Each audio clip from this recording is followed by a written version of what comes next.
All right, let's get into our postseason predictions. We're going to go through each side of the bracket from the American League, the National League, starting in the wild card, each round, give our picks until we get to the World Series matchup and give our World Series prediction. Let's start it in the American League. Wild card, all these games starting tomorrow. We've got 4 wild card series on. We'll start with the 4 versus 5 series, the Blue Jays versus the Mariners. Who do you have winning one of the biggest wild card series? So I'm going to go through these. I did a lot of research on this, and specifically the wild card round. So I'm going to preface this. I was preconceived. I was picking the Blue Jays all the way. But then I started to dive into it a little bit. Here we go. Mariners won the season series 5-2 this year in 7 games.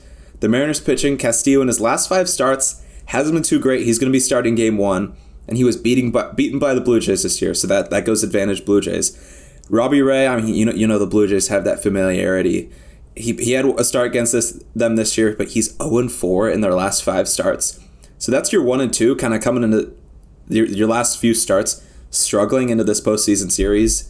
And Logan Gilbert, who will be the game 3, he pitched against the Blue Jays twice this year, and he had 2 mid starts, really. But and then the Mariners coming into this game. Both the Mariners and the Blue Jays are 7-3 to close out the year coming into this game.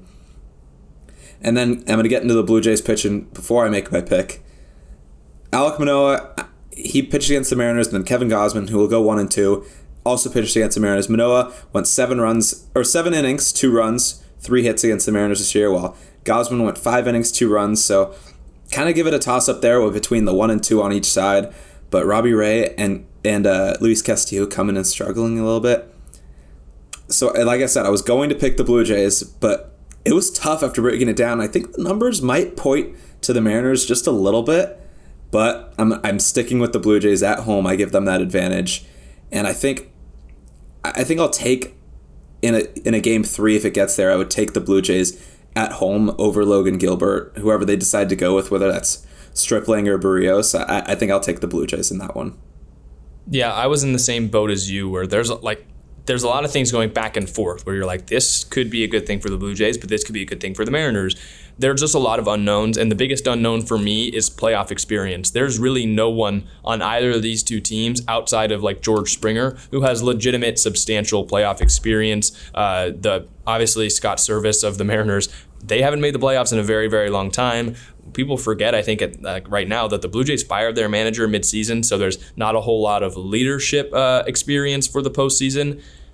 There's going to be great pitching matchups on paper, but again, it's also pitchers that have never pitched in the playoffs, where Gausman and Barrios are really the only guys. Actually, Castillo too, who pitched 1 start with the Reds. But those guys have only had 1 or 2 starts in the playoffs and haven't been particularly fantastic in the postseason. So you're looking at guys like Manoah, Gilbert, Robbie Ray. They're good pitchers. Never pitched in the postseason. And there's a difference between pitching in the regular season and the postseason. Look at Shane Bieber in 2020, who was unhittable the entire regular season and got just lit up his first postseason start of his career. So there's a lot of unknowns when it comes to the experience. And so when there are a lot of unknowns in a 3-game series, I just have to lean towards the team that's going to play all 3 games at home in an atmosphere that's going to be one of the best in the playoffs. I'm going to say that the Blue Jays pull off the win against the Mariners, which sucks for the Mariners that it's a 3-game series. They're not going to get to play a playoff game at home, so they're going to break the drought, but their fans are never going to get to see them at home if the Blue Jays beat them. But I just, in a series with so many unknowns, I have to lean the team that's going to be playing all their games at home. Yeah, Seattle would be bumping if they had a playoff game. But yeah, that was kind of what it came down to too. For me, I mean, the Blue Jays, the Rogers Center, that place is always bumping too. I mean, you get that horn when they hit a bomb. It's going to be a tough atmosphere to play in. And you mentioned those young guys who haven't played in that environment. It'll be tough for them. And you want one last word? Yeah, I was going to say, also just adding on, the Mariners have played well, but at the same time, they haven't been very hot down the stretch. This last week was not their best.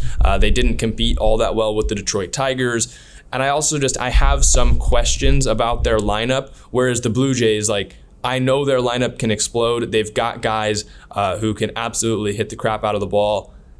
I just worry whether the Mariners could keep up with that offense, even if the pitching is pretty even. Yeah. So we're both taking the Blue Jays in that one. Moving on. They would face the Astros in the second round. We'll get to that matchup later, but let's stay in the AL wildcard. Guardians versus the Rays. These are two teams that I feel like if you had to take a poll, which series were you most excited for? This one would probably be the lowest. But I mean, two good teams who have been played well this year. Do you want to start us off, or do you want me to start us off? How do you want to do this? Yeah, I'll start it off, and I hate to go back to the same well for analysis, but for me, this series comes down to experience.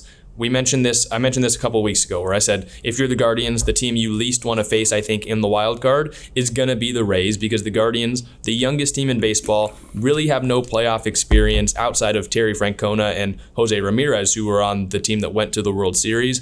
But at the same time, like, just so many rookies, so many young guys on the team, and you're facing the team that, if it's not the Astros, is the most playoff experienced team of all the American League contenders. So for me, even though they're the 6th seed, I think the Rays should be favored in this series against the Guardians. I mean, I want to say hats off to the Guardians for building such a good young team, but playoff experience, I lean the Rays, and also roster with the pitching and the health that's come on for the Rays with Wander Franco and Tyler Glasnow coming off the IL, adding on to a rotation that already has Shane McClanahan and Corey Kluber, Drew Rasmussen, even Jeffrey Springs, who I had as my AL surprise of the month this past week.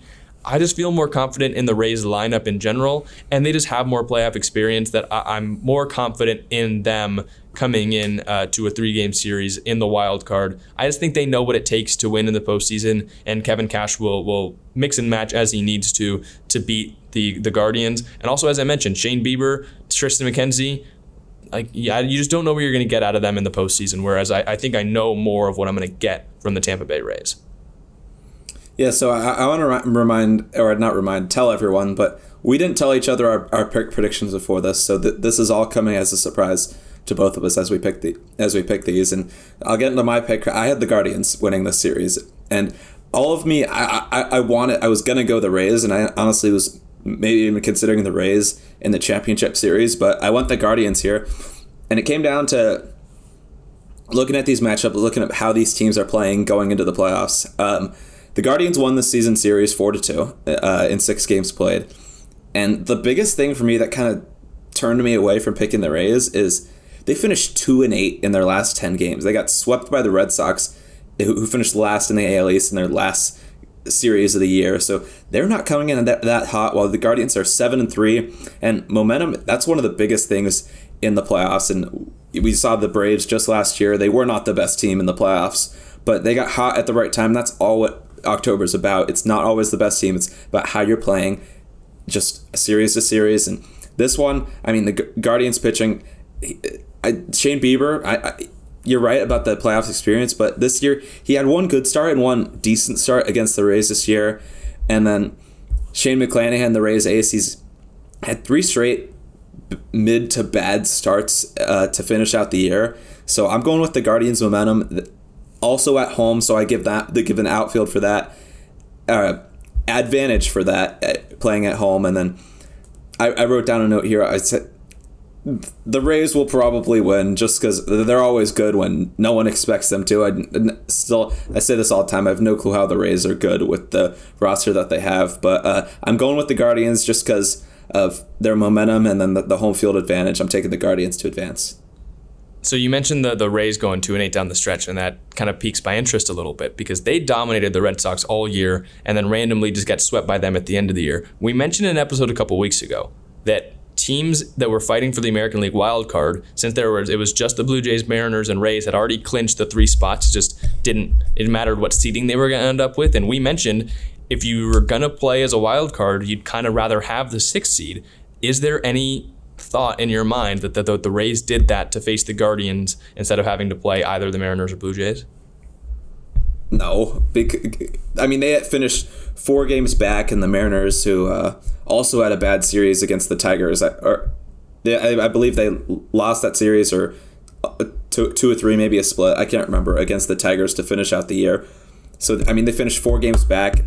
Those last 2 games, I think the seeding was already mashed up, so they lost those 2 games as well when it did not matter. So I doubt the team, like I mentioned then, I doubt a team would tank to get a worse spot in the playoffs, but I don't think so.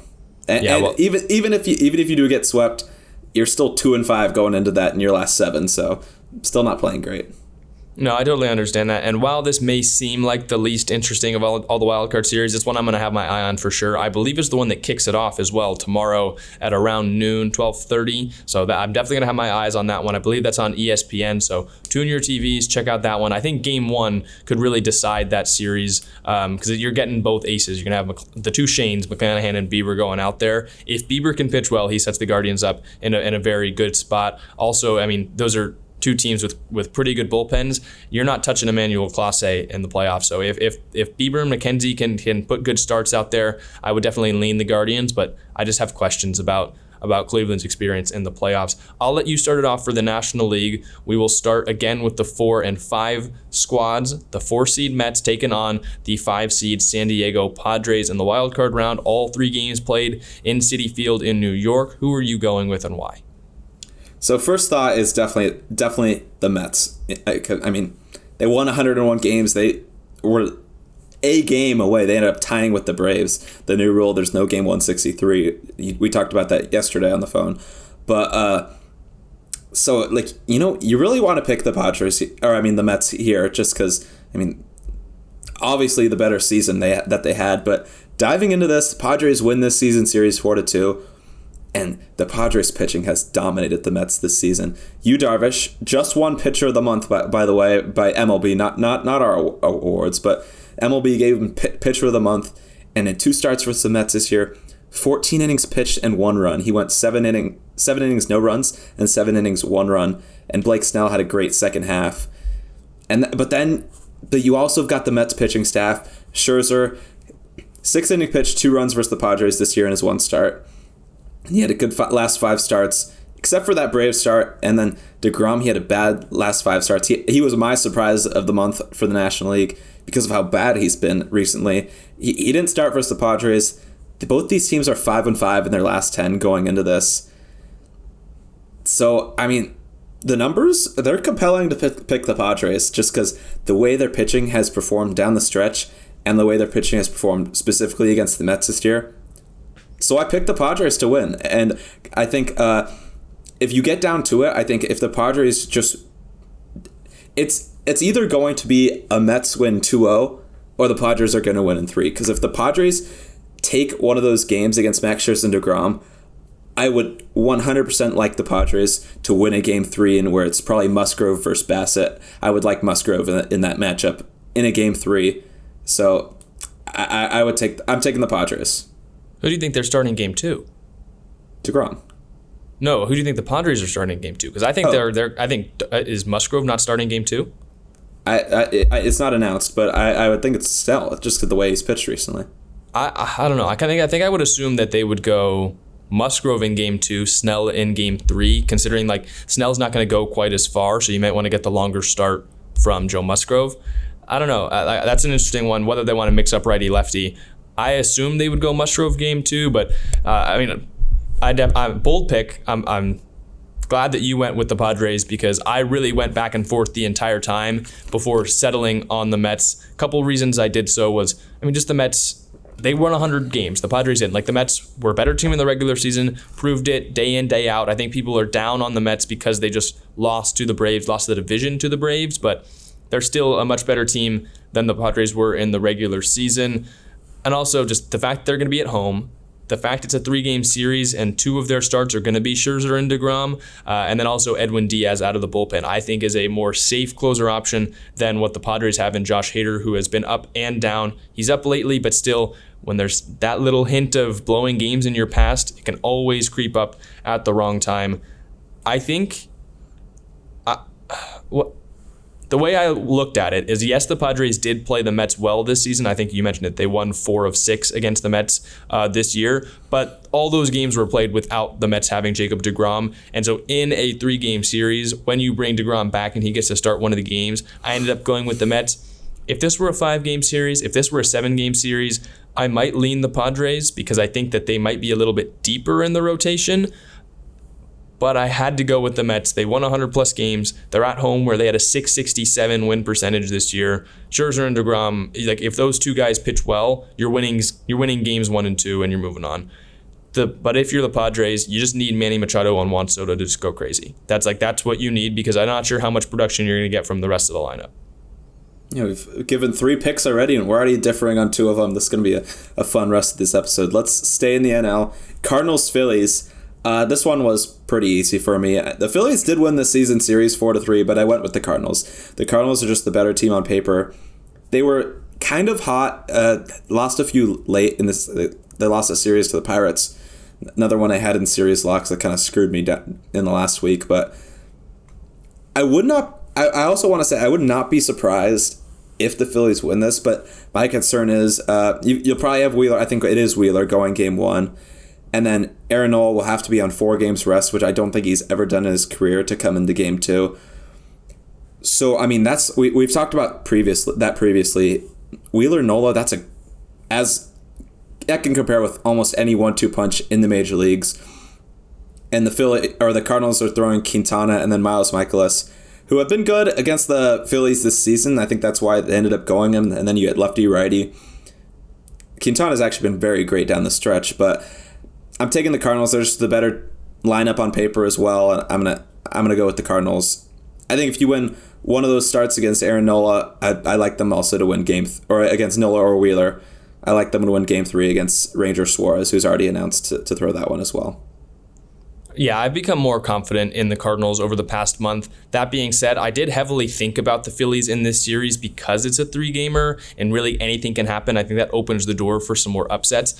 But the fact that Nola has to pitch on 4 days rest is the thing that kind of sealed it for me. Because you can make the same argument you make about DeGrom and Scherzer, that Wheeler and Nola can go out there and win you both games, especially when they're pitching against Mikolas and Quintana, who, yes, have been good for the Cardinals this season. But we talk about playoff experience. Like, you just don't, would you really want Quintana and Mikolas there in a big game? Like, how much confidence do you have in them as opposed to Wheeler and Nola? And the Phillies did impress and make the playoffs. I think they've got some momentum. But also just the fact, again, another team that fired their manager midseason. So I would just worry about how the decision-making will go in the playoffs from a manager that never managed in the playoffs. And I know you can say the same thing about the Cardinals, considering that they moved on from Mike Schilt this year.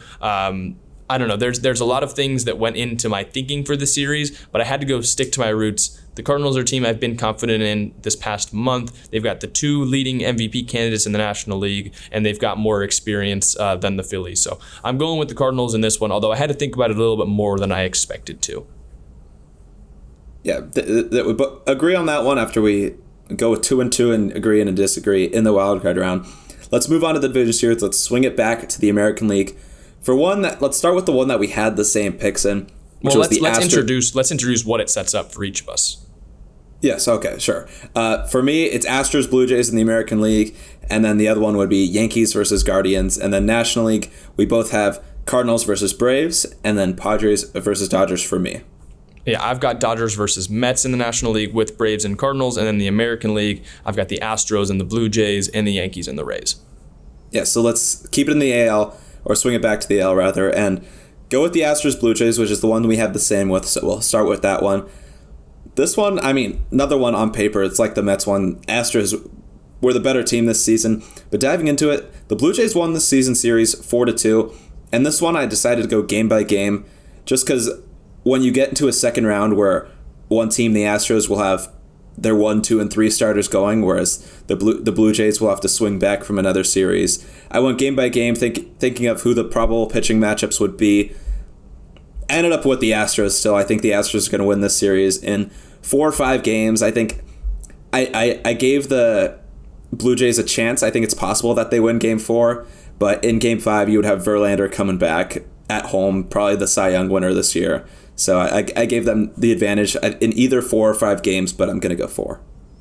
Yeah, I agree. The Astros, they're just the cream of the crop in the American League. They might be the best team in all of baseball. And they combine one of the best pitching staffs in baseball with one of the most experienced playoff lineups in the American League, with guys like Jose Altuve, Alex Bregman, Yordan Alvarez, Kyle Tucker, who made it all the way to the World Series last year. And they've been competing for forever. And they've got a 1-through-5 rotation of Justin Verlander, Framber Valdez, Lance McCullers, Christian Javier, and Luis Garcia, where I'm confident in all those guys 1-5 to give me a good start. They can also mix in Jose Urquidy, Jake Odorizzi. They've just got so many guys, And for the Blue Jays, like after you get past Manoah and Gausman, there's a ton of question marks. Jose Barrios, one of the most disappointing pitchers in the American League this year. Yusei Kikuchi has been just as disappointing considering they gave him a free agency contract this offseason.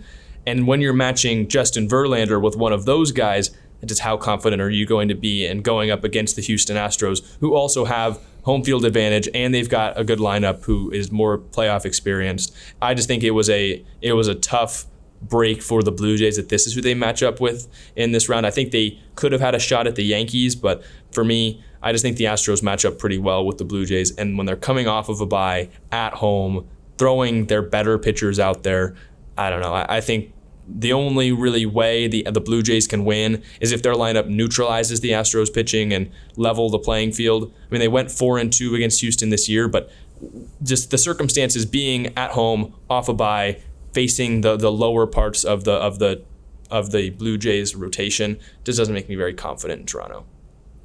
Yeah, I agree. We're both going to take the Astros there to move on to the championship series. The team that they'll face in the championship series is still be decided for us. The next one for me is Yankees versus Guardians. On paper, the Yankees, they won this season series 5-1, but they haven't played since July, and that was when the Yankees were insane on pace to win like 120 something games. And then they cooled down, and I just do not believe in this Yankees team. And I kind of made up my mind early that they were not going to make it out of the division series. So the Guardians in 5, no breakdown here. Guardians, they're going to the championship series. Wow, I texted you last night saying my dad's going with the Guardians in the ALCS. I was like, I don't know, I don't really see it. That definitely surprises me. I mean, I had the same opinion with you of the Yankees, where my initial gut feeling was like the Yankees are going to lose in round 1. They match up with the Rays for me, and there's a lot of things that I looked at that maybe give the Yankees the statistical edge. But when you look at the second half, the Yankees only won like 52% of their games in the second half. The Rays battled with them a little bit to come back in the division, and my gut was just telling me the Rays would beat the Yankees if this happened. So I went with that, even though the Yankees impressed so early on. They just didn't really perform as well in the second half. I think Kevin Cash is the best manager in baseball. He's smart enough to know he doesn't have to pitch to Aaron Judge, and I think he will work his way around some of the other matchups and try to exploit some of the other Yankees hitters that don't match up as well with the Rays. Because if you don't let Aaron Judge beat you, the Yankees have shown this second half that they might not have as much firepower on offense as it looks like on paper.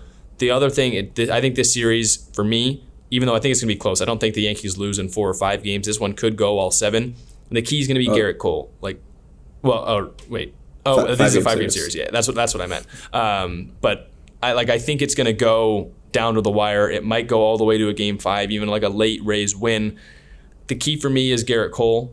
There's a lot riding on him. I think there's the most pressure on any pitcher is on him in this postseason. He's struggled to beat the Rays in his career. He's 2-7 all time against Tampa Bay. He has pitched well against them this year, 25 and a third innings pitched, 1.7 ERA with 35 strikeouts. But the playoffs are a different breed. Can he bring it? Is this going to be like last year where he's facing the Red Sox and doesn't pitch well? Or is it going to be like this regular season when he pitched well against the Rays? For me, a lot of the Yankees' success comes on the back of Garrett Cole, because I don't think they're going to let Aaron Judge go out there, hit 6 home runs in the series and win them the ALDS. I think Kevin Cash is smarter than that. He's not going to pitch to Aaron Judge, and he's going to try and exploit the other matchups. If Garrett Cole can completely shut down the Rays and win a game, it really swings things in the Yankees' favor, but I'm going with the Rays to set up an Astros-Rays 1-6 ALCS. Yeah, I was very close, and in my mind, when I was before I dove into anything, I was thinking about what I was going to pick. I had that same matchup as well, going the exact same way, where the Rays win and then beat the Yankees. But I dove into that one, the Guardians, and I stuck with the Yankees lose and going with the Guardians. So that's our championship series. You've got Astros-Rays, I've got Astros-Guardians. Before we get to that, let's go back to the National League. Start with one we had the same. Again, Cardinals-Braves. You can go ahead and start that one.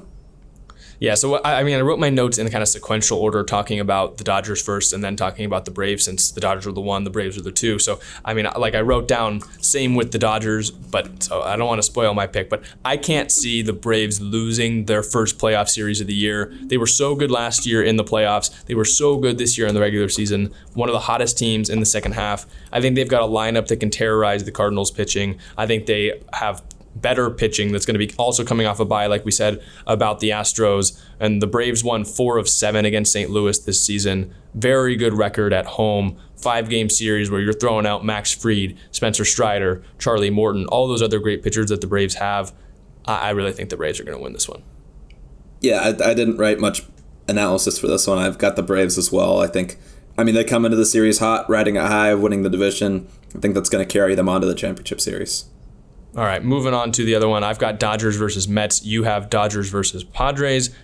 I'll say the same thing. I don't think the Dodgers are going to lose their first series they play in the regular season. That might sound boring, but they're the 1 seed for a reason. They won 111 games. They're coming off of a bye. They have a 700 home winning percentage, so they win 70% of the home games they play. They've got an experienced lineup with playoff experience as well. They got better this offseason. I think that they are going to beat the Mets in this series. The Dodgers pitchers all have really good track records against the Mets, including this year. And they've got Clayton Kershaw coming for this series, who's 10-0 against the Mets in his career. The only question marks for me, Dave Roberts in the bullpen. That's kind of what it's been all season. But at the same time, I just think they're a better team than the Mets. I think it's another situation where the Mets are going to have to fight to beat the Padres, and the Dodgers are going to be sitting there waiting with their 1, 2, 3 starters all lined up to go against the Mets' back half of the rotation. They hope they can swing it around, get Jacob deGrom and Max Scherzer starts, but I'm just more confident in the Dodgers right now. Yeah, the only thing that scares me for the Dodgers is the back end of the rotation, kind of a little banged up. Dustin May's hurt. Gonsolin has made 1 start off the injured list, and that would scare me if they play the Mets. But for me, it's the Padres, and they're not losing to the Padres. It's simple. I'm picking the Dodgers. The Dodgers won this season series 14-5. So yeah, the Dodgers, they won't lose a 5-game series to the Padres.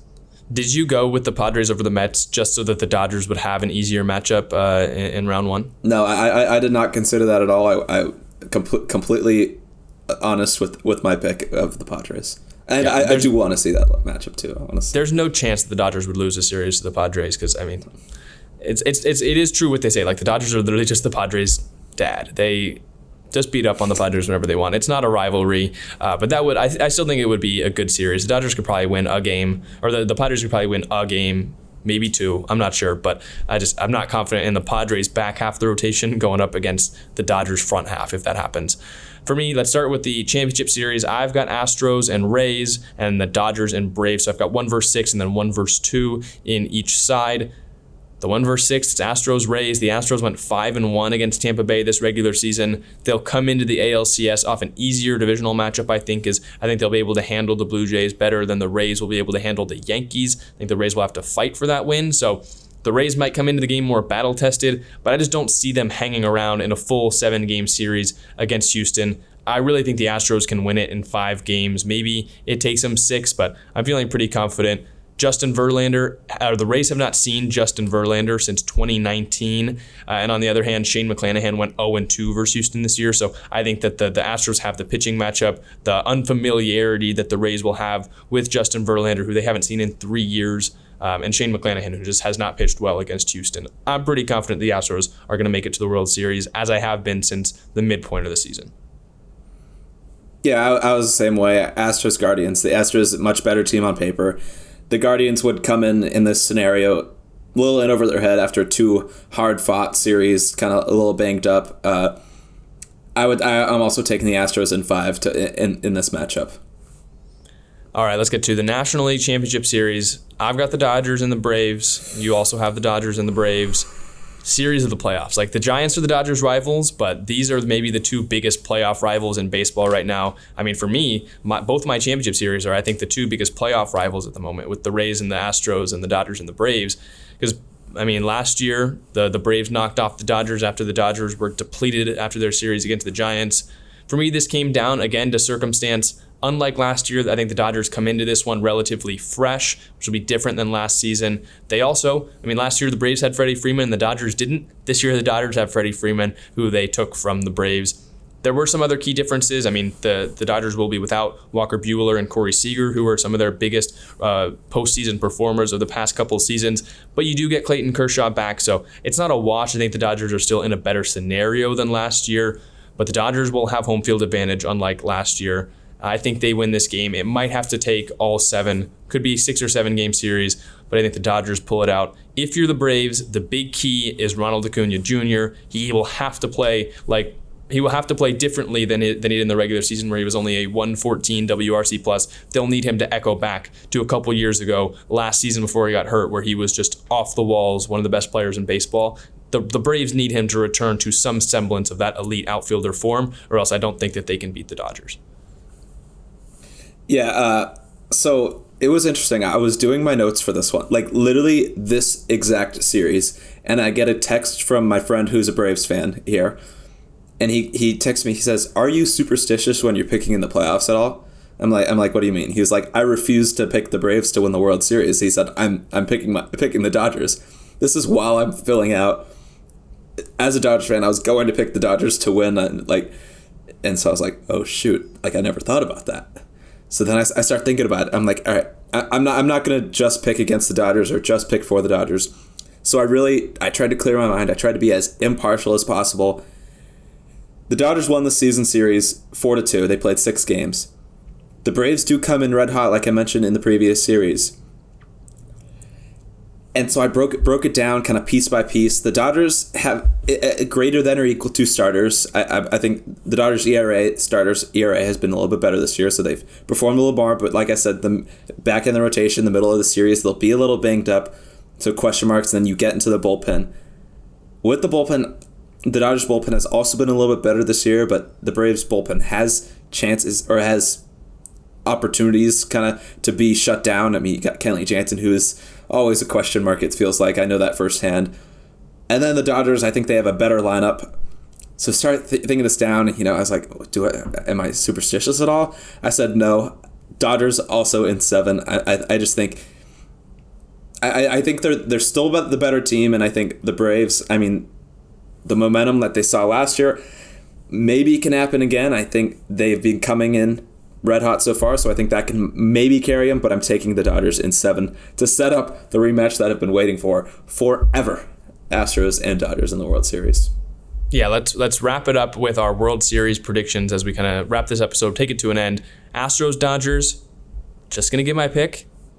I'm going with the Astros. I think there's going to be so much bad blood in this series. I think it's going to be an instant classic, rematch for the ages. Dodgers do have home field advantage, so that gives them a slight boost. But for me, the one thing that takes the Astros over the Dodgers is the way they hit left-handed pitching. The Dodgers are going to roll out a couple left-handed starters, Julio Urias, Clayton Kershaw, Tyler Anderson, maybe even Andrew Heaney, and the Astros had the second best team WRC plus against lefties, much better than they hit against righties, for a 124 WRC plus against lefties, 107 against righties. They also hit the most homers against lefties in the entire league. World Series often comes down to who can hit the clutch home run, who can hit the clutch hit. I think that the Astros are going to hit those left-handed starters for the Dodgers to give them a couple wins, and I just think that with the Astros pitching that we already mentioned, they've got Justin Verlander, Framber Valdez. I think it gives them a slight leg up. They win it in Los Angeles, which would just be horrible for you, and that would be awesome. No, it would be very horrible, but both these teams have so much to prove if this matchup happens. I mean, first you got the Dodgers, who you got the was 2017 actually because of cheating that they lost that. Can they win in a full season? Can the historic regular season that they just had mean anything? And then for the Astros, can they prove that 2017 was a legit World Series? And I know they're different teams, but the narrative matters to fans. And then can they win the World Series again after falling short in 2019 and 2021? This one I chose not to break down impartially. As a person of good faith, and as there's a drive but I will not pick the Astros. Just for myself, the Dodgers in 7. Well, that'll wrap it up. Thank you guys so much for tuning in to this episode. Huge playoff predictions, different World Series. I think it's going to be a great postseason. No matter who wins, we'll be with you every single week, sometimes even multiple times a week, to break down each series that actually happens. But let us know down in the comments if you're on YouTube who you guys went with. If you're on audio platforms, make sure to follow the show and leave a 5-star rating. Thank you guys so much. Socials up here, our socials down here. We'll see you next time.